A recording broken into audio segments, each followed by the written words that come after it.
Okay. అయితే ఇంతకుముందు దాంట్లో క్లాస్లో మనం సాధారణ సంకలన పద్ధతి నేర్చుకున్నాం.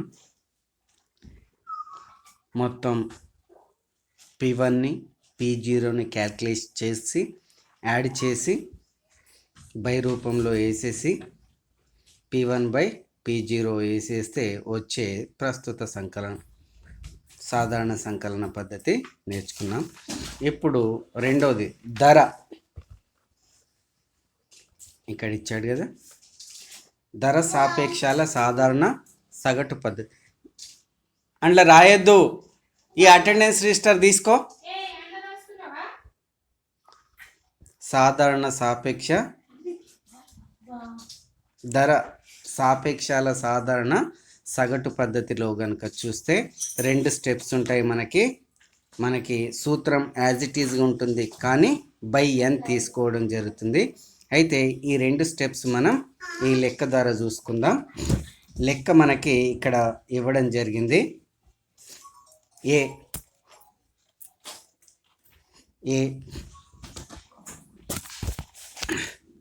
వస్తువులు ABCDEF ఇవ్వడం జరిగింది. సంవత్సరాలను కనుక మనం చూసినట్టయితే 1970, 1975. వాల్యూస్ ఇవ్వడం ఇక్కడ 45, 60, 20, 50, 85, 120. 1975 కనుక చూస్తే 55, 70, 30, 75, 90, 130 ఇచ్చాడు కదా.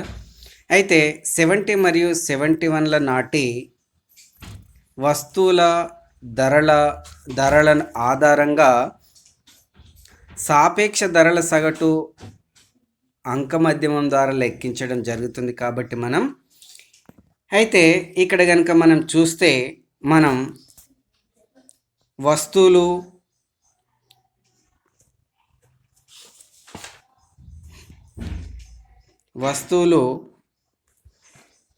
A, B, C, D, E, F ఇవ్వడం జరిగింది.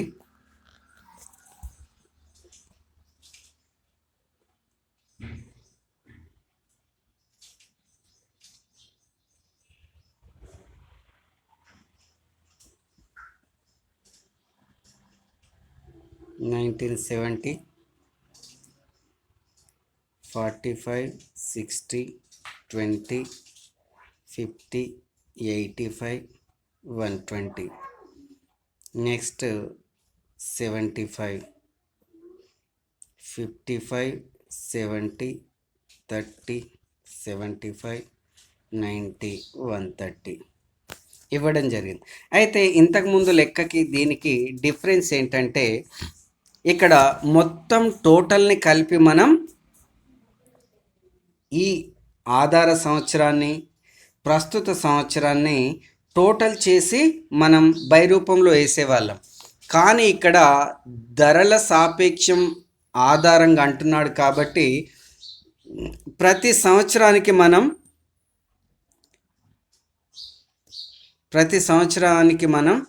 P1/P0 వేయవలసి ఉంటుంది. ఇక్కడ ధర సాపేక్షం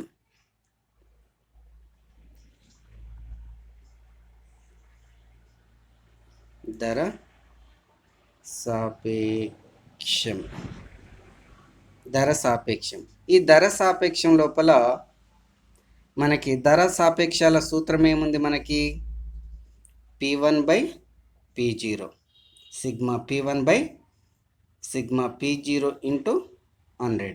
ఈ సూత్రం ప్రతి వస్తువుకు వేయాలి. అంటే 55/45 into 100.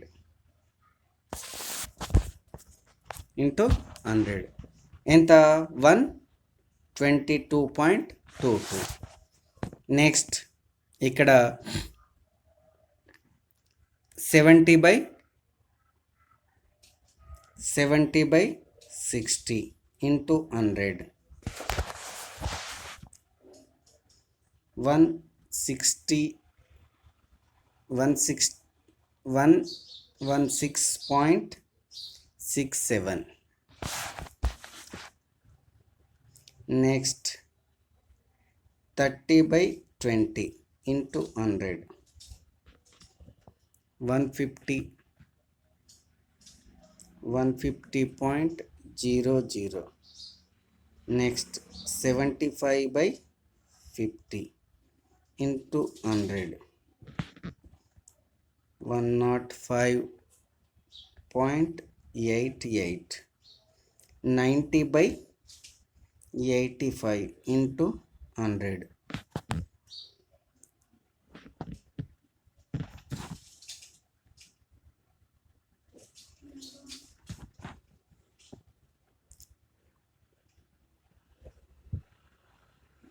First one, second one 30/20. Next 70/50 150, ఇది కూడా 150 150.00. నెక్స్ట్ 90/85 105.88. Next 130/120 into 100 108.33. ఇది total.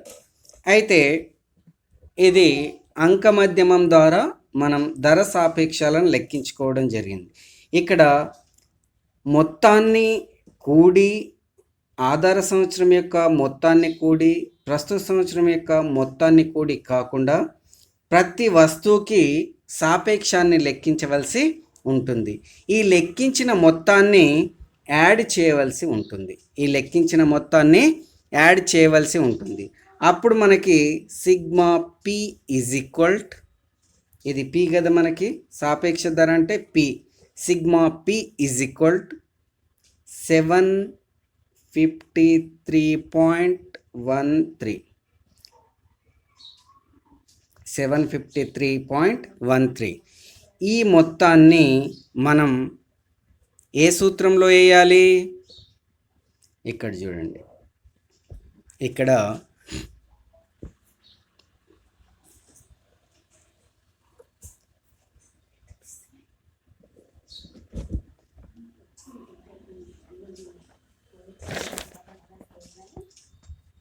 P0.1 is equal to sigma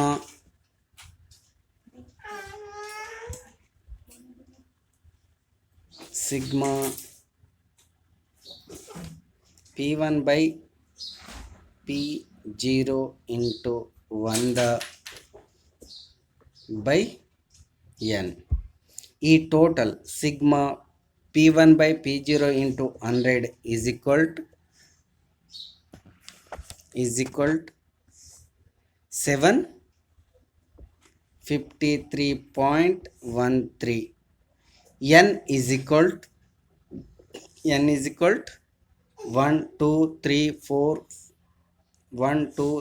4 5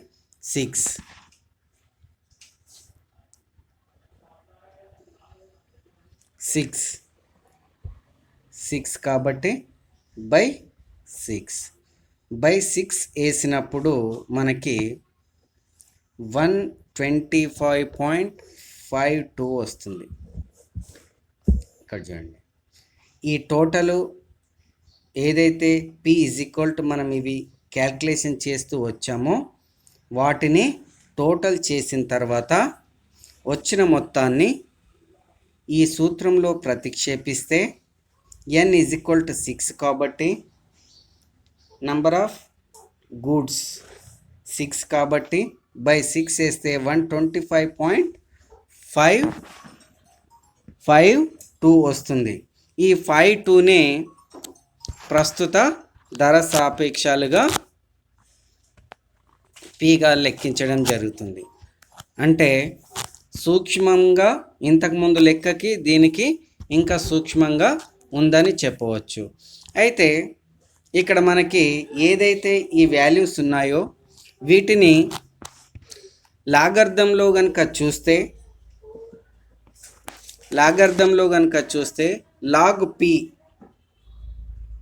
log పీని కనుక చూస్తే 12 లోపల 2ను కనుక ఇది 12 వచ్చింది కదా, దీన్ని మనం 2లో కనుక చూస్తే లాగ్ బుక్లో చూస్తే 2.0871 వస్తుంది. దీనికి 2.0668 వస్తుంది. ఇక్కడ 150కి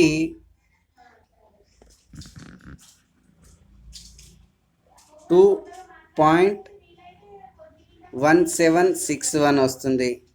నెక్స్ట్ ఇక్కడ కూడా సేమ్ ఉంది కాబట్టి 1761 వస్తుంది. ఇక్కడ కూడా 2.0245 వస్తుంది. ఇక్కడ 0.346 వస్తుంది. ఈ మొత్తాన్ని కూడితే ఏ మొత్తం లాగ్ పి వాల్యూని కనుక కూడితే 12.5652 వస్తుంది. దీన్ని మనం యాంటీలాగ్లో కనుక ప్రతిక్షేపిస్తే యాంటీలాగ్ సూత్రం చూడండి, ఇక్కడ ప్లేస్ లేక ఇక్కడ రాస్తున్నాను.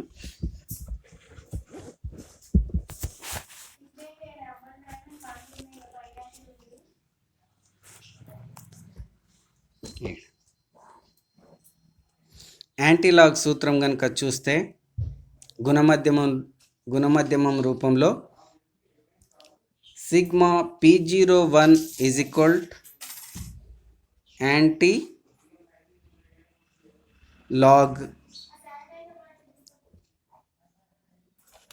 Anti-lock sigma log P by n.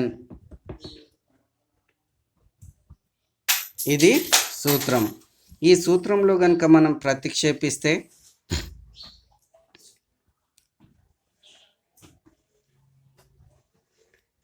Anti log 12.5652/6 ఇందులో కనుక మనం ప్రతిక్షేపించినాం కాబట్టి దీన్ని మనం చూస్తే యాంటీలాగ్ వచ్చింది. యాంటీలాగ్ బుక్లో కనుక చూస్తే యాంటీలాగ్ మనం ఈ వాల్యూని సూక్ష్మీకరించి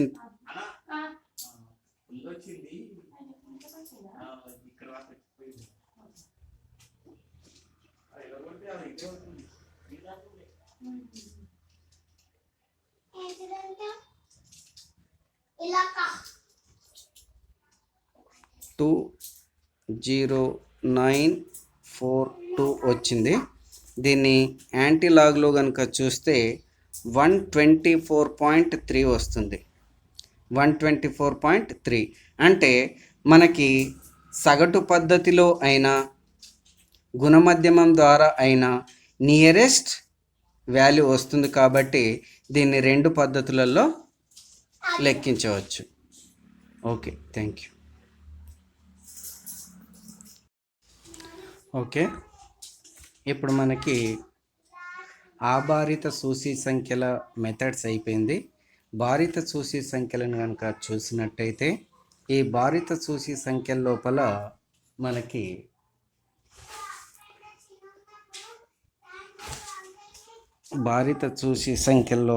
మనకి ప్రాబ్లమ్స్ రెండు రకాలుగా ఉంటాయి. భారిత సమిష్టి సూచి సంఖ్యలు, సాపేక్షాల భారిత సగటు సూచి సంఖ్యలు, weighted average index numbers, weighted average of relative index numbers. Same అక్కడ సాపేక్షాల పద్ధతి ఎట్లనో, ధర సాపేక్షాల సగటు పద్ధతి ఎట్లనో ఇక్కడ అదే విధంగా ఉంటాయి. భారిత సమిష్టి సూచి సంఖ్యలలోకి వెళ్ళి తప్పనిసరిగా మనకి లాంగ్ ప్రాబ్లం అడుగుతాడు. లాంగ్ ప్రాబ్లం అడగడం జరుగుతుంది. ఎందుకంటే ఇవి ఇంపార్టెంట్ మనం చెప్పుకోవచ్చు. అయితే ఫస్ట్ ఈ భారిత సమిష్టి సూచ్య సంఖ్యలను లెక్కించడానికంటే ముందు ఇందులో కొంతమంది ఆథర్స్ వాళ్ళు ఈ లెక్కలను తయారు చేసే విధానానికి సూత్రాలను మనకి ఇవ్వడం జరిగింది. ఆ సూత్రాలను కనుక చూస్తే లాస్పియర్ పద్ధతి, లాస్పియర్ పద్ధతి ఈ లాస్పియర్ పద్ధతి ప్రకారం మనం ఇచ్చిన విలువలను 5 స్టెప్లలో లెక్కించడం జరుగుతుంది. ఇంతకుముందు లెక్కలు ఏవైతే P1 P0 ఉండేదో ఇక్కడ Q1 Q0 ఉండడం జరుగుతుంది. Q అంటే క్వాంటిటీ అని చెప్పుకోవడం జరిగింది కదా. P1 P0, Q1 Q0. Q1 అంటే ఆధార సంవత్సరం యొక్క పరిమాణం, Q1 అంటే ప్రస్తుత ఆధార సంవత్సరం యొక్క పరిమాణం. అయితే ఇక్కడ సూత్రాన్ని కనుక చూస్తే లాస్పియర్ పద్ధతిలో చూసి సంఖ్యలను కనుక చూస్తే సూత్రం P1 P0 1 is equal to sigma P1 Q0 by sigma P0 Q0. అయితే ఈ సూత్రాలను కనుక మనం చూస్తే చూడండి,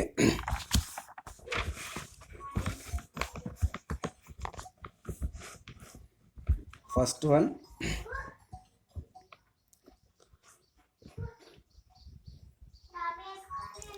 లాస్పియర్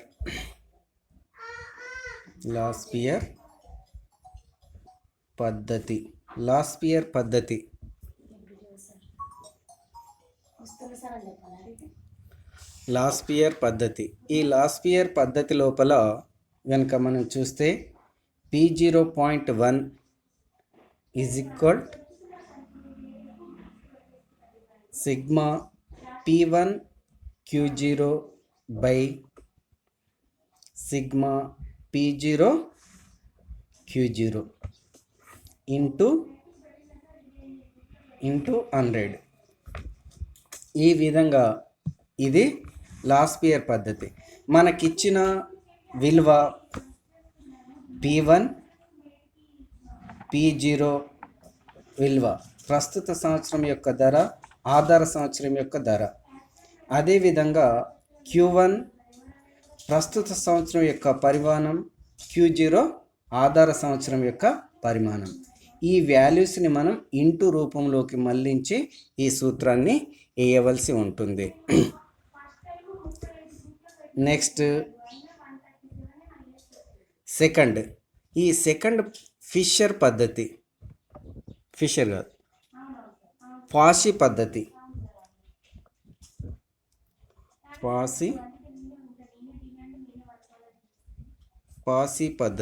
ఈ పాసి పద్ధతి లోపల మనకు సూత్రాన్ని కనుక చూస్తే P01 is equal to sigma P1 Q1 by sigma P0 Q1 into 100. ఈ పద్ధతి, ఈ సూత్రంలో మనం పాసి పద్ధతి సూత్రం. Third one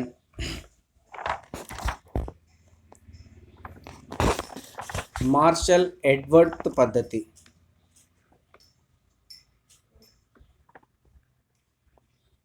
martial ఎడ్వర్త్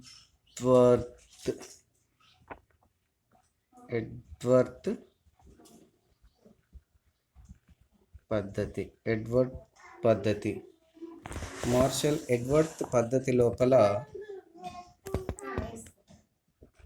P01 is equal to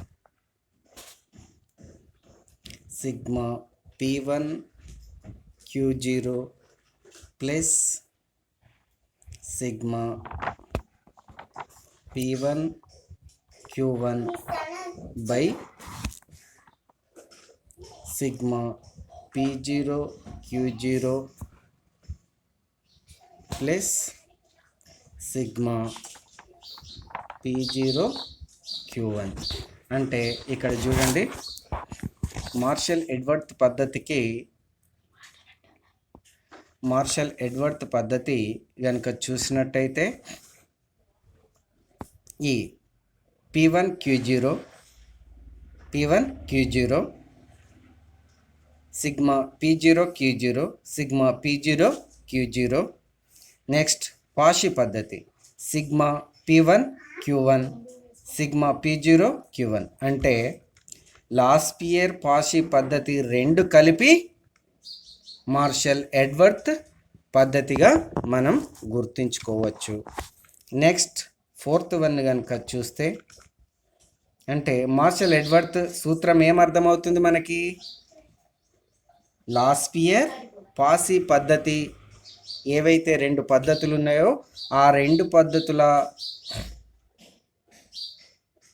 వాల్యూస్ని కూడి మార్షల్ ఎడ్వర్త్ పద్ధతి ఉంటుంది.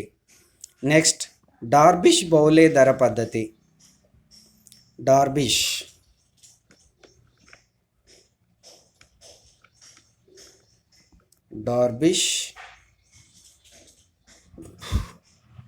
బౌలే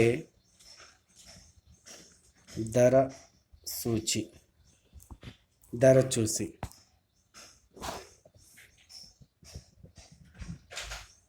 చూసి ఈ ధర సూచిని కనుక చూస్తే సూత్రం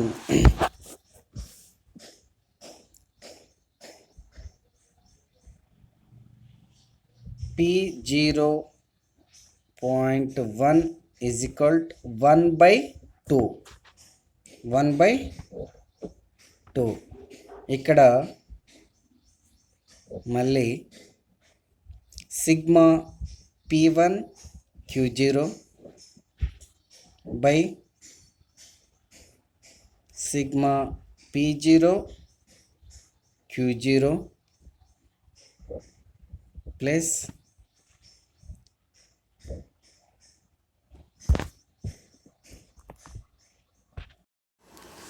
హాయ్ ఎవ్రీవన్. అయితే మనం ఇంతకుముందు ఆభారిత సూచి సంఖ్యలను లెక్కించడం నేర్చుకున్నాం. ఇప్పుడు భారిత సూచి సంఖ్యలు వెయిటెడ్ ఇండెక్స్ నంబర్స్ గురించి మనం నేర్చుకుందాం. ఇందులో రెండు మెథడ్స్ ఉన్నాయి. భారిత సమిష్టి సూచి సంఖ్యలు ఒకటి, సెకండ్ది సాపేక్షాల భారిత సగటు సూచి సంఖ్యలు సెకండ్ వన్. ఈ భారిత సమిష్టి సూచి సంఖ్యలను లెక్కించడానికి మనకి కొంతమంది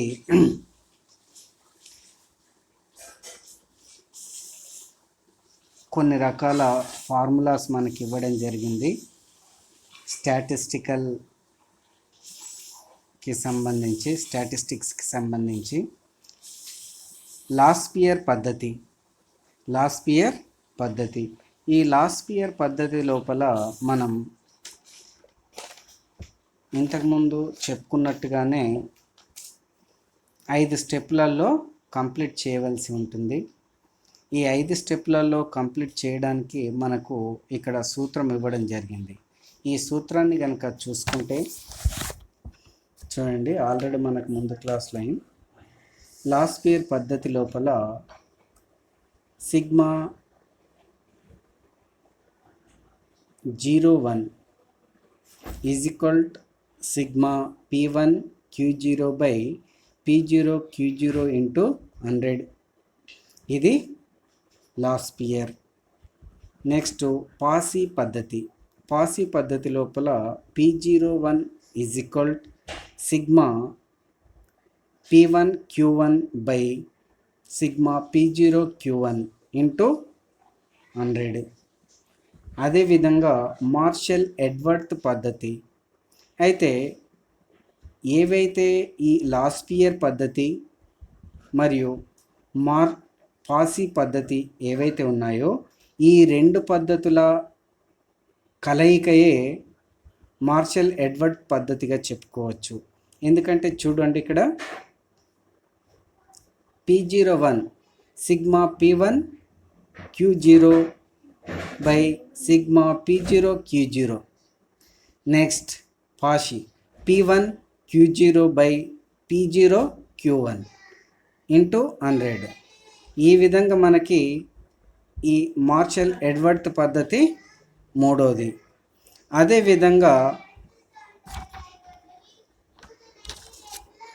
అదేవిధంగా నాలుగోది డార్బిష్ బౌలే పద్ధతి. డార్బిష్ బౌలే పద్ధతి. ఈ డార్బిష్ బౌలే పద్ధతి లోపల మనకి సూత్రం P01 ఈజ్ ఈక్వల్ 1/2. నెక్స్ట్ చూడండి, యాజ్ ఇట్ ఈజ్గా ఉంది చూడండి. ఏంది మనకి లాస్పియర్ పద్ధతి ఏదైతే ఉందో దాన్ని యాజ్ ఇట్ ఈజ్గా బ్రాకెట్లో ఉంది. సూత్రం గుర్తుపెట్టుకోవాలి. ప్రతి ఒక్కరు సూత్రాన్ని గుర్తుపెట్టుకుంటేనే లెక్కలు ఈజీగా వస్తాయి. Sigma P1 Q1 by sigma P0 Q1 into 100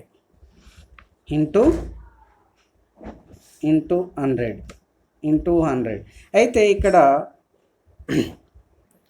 డార్బిష్ బౌలే ధర చూసి పద్ధతి. ఇవే ఇప్పుడు మనం చెప్పుకుంటున్నవన్నీ ధర సూచి సంఖ్యలు. భారిత సగటు ఏదైతే భారిత సూచి సంఖ్యలు ఏవైతే ఉన్నాయో అందులో ఈ డార్బిష్ బౌలే ధర సూచి సంఖ్యకి 1/2 బ్రాకెట్లో ఉంది. కాబట్టి మనకి ఫస్ట్ రెండు ఏవైతే లాస్పియర్ పద్ధతి పాసీ పద్ధతి ఏవైతే ఉన్నాయో వాటి కలయిక ఇక్కడ మార్షల్ ఎడ్వర్త్.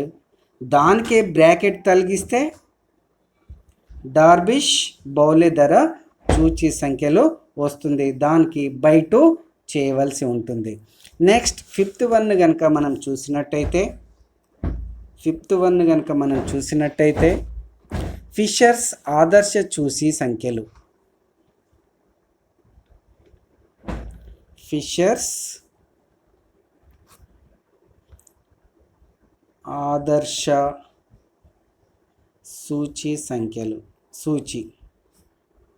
సూచి అయితే ఇక్కడ ఫిషర్స్ ఆదర్శ చూసిని కనుక మనం చూస్తే ఇతని ప్రకారం మనకి సూత్రం P01 ఈజ్ ఈక్వల్ బ్రాకెట్లో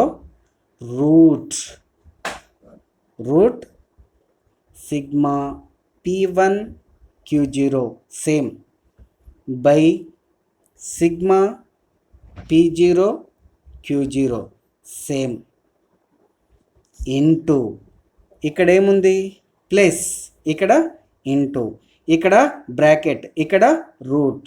కంపారిజన్ అనేది కంపల్సరీ. ఎందుకంటే ఫార్ములాస్ మనం కంపేర్ చేసుకోకపోతే ఫార్ములాస్ అనేవి గుర్తుండవు. కాబట్టి వీటి ఆధారంగా మనం చూసుకుంటే ఫిషర్స్ ఆదర్శ చూసి సంఖ్యలలో next sigma P1 Q1 same. Next sigma P0 Q1 bracket close చేసి ఇంటూ 100. నెక్స్ట్ కెల్లీ ధర చూచి సిక్స్త్ వన్ కెల్లీ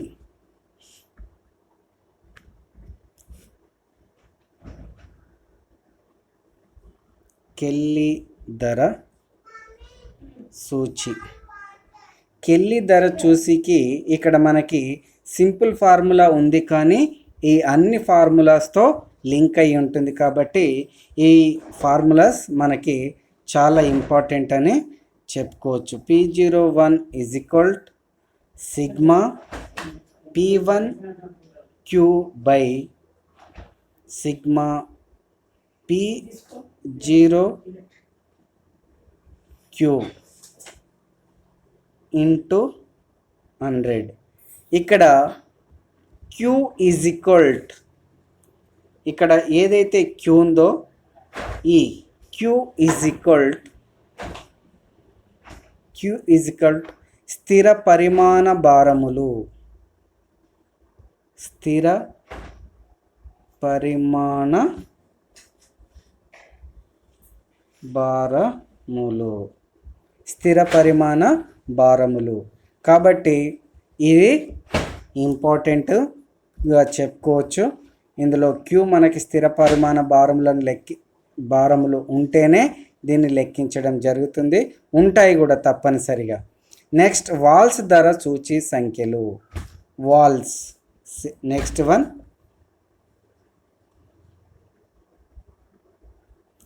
వాల్స్ ధర సూచి సంఖ్యలు.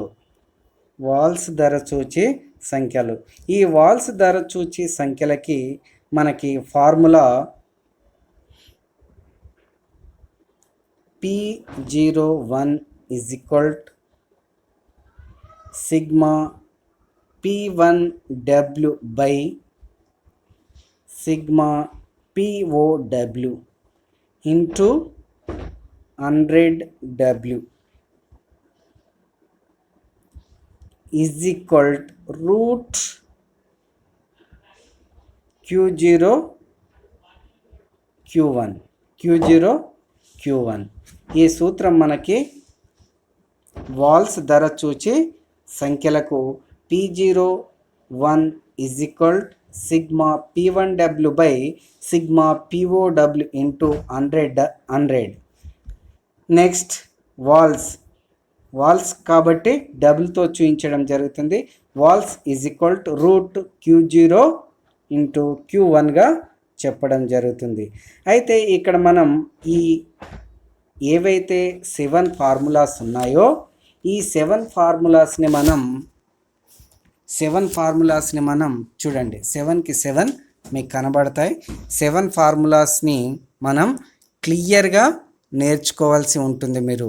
ఎందుకంటే తప్పనిసరి ఈ ప్రాబ్లమ్స్, ఈ 7 ఫార్ములాస్ నుండి మనకి కంపల్సరీ లాంగ్ ప్రాబ్లం ఒకటి ఉండే ఆస్కారం ఉంటుంది, షార్ట్ ప్రాబ్లం ఒకటి ఉండే ఆస్కారం ఉంటుంది. వెరీ వెరీ ఇంపార్టెంట్ ఈ ఫార్ములాస్ మనకి ప్రాబ్లమ్స్కి. అయితే వీటిని కనుక మనం చూసినట్టయితే ప్రాబ్లమ్స్లోకి కనుక వెళ్తే, ప్రాబ్లమ్స్ని కనుక మనం చూడాలనుకుంటే ఇక్కడ చూడండి. నెక్స్ట్ మనకి ఎగ్జాంపుల్ థర్డ్ ప్రాబ్లం.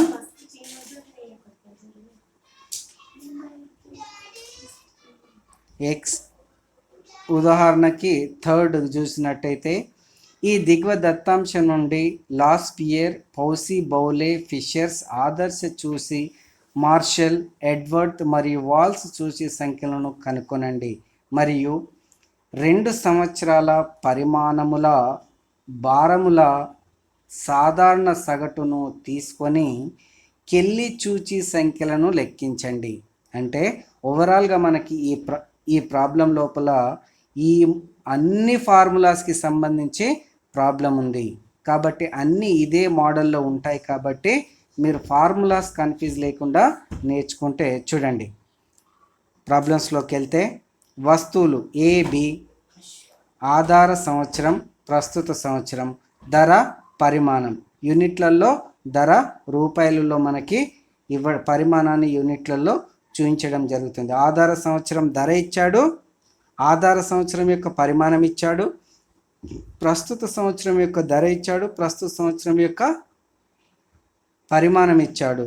వీటిని కనుక మనం చూసినట్టయితే నెక్స్ట్ ABCDE ధర, పరిమాణం, ధర, పరిమాణం. వీటిని కనుక మనం చూసినట్టయితే ఇక్కడ ఏవైతే మనకి ఆధార సంవత్సరం అంటే ఏమనుకున్నాం మనం? ధర అంటే పి కదా. ఆధార సంవత్సరం 0, ఓ అనుకుంటే ఓల్డ్. నెక్స్ట్ క్యూ అంటే పరిమాణం, క్యూ అంటే ఇక్కడ క్యూ అంటే పరిమాణం. ఆధార సంవత్సరం ఓ అంటే పిఓ క్యూఓ. నెక్స్ట్ ప్రస్తుత సంవత్సరం అంటే P1 అంటే ప్రస్తుతం, Q1. ప్రస్తుత సంవత్సర పరిమాణం, ప్రస్తుత సంవత్సరం ధర. ఓకేనా? అయితే వీటిని కనుక మనం చూస్తే వీటి ఆధారంగా మనం లెక్కను లెక్కించవలసి ఉంటుంది.